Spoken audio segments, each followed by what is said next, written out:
These flood conditions, of course, had Amarillo agencies working very hard to keep everything operating smoothly. Dramatic rescues, helping hands, all caught on tape. And ABC7's Adria Irahita was there for it all. She joins us live in the studio to tell us what she experienced out there. Adria?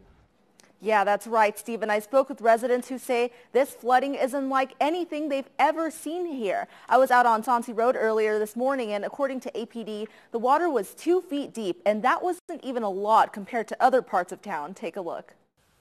This man's shirt says it all. He certainly acted like a hero during a dramatic water rescue on Sonsi Road. There was so much heavy rain that we had intersections all over the city that were flooding out. Streets turning into rivers, causing chaos for people stuck in the rising waters. You know, I don't think we had any injuries or, nobody was seriously hurt or anything. We would just, again, urge people to use caution when we start seeing that heavy rain again. And it wasn't just the streets that saw major flooding.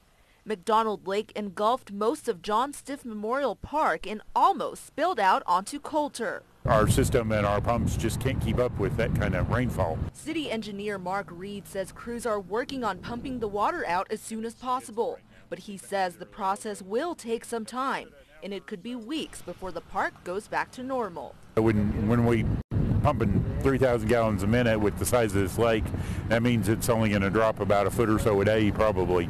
The shocking sight brought curious residents like Jorge Garcia and his family out to get a closer look.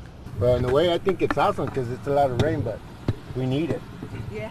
And I think it's nice, but I don't know, I think it's kind of dangerous too. Dangerous is right. Corporal Jerry Neufeld says it's best to stay home when flash flood warnings are issued.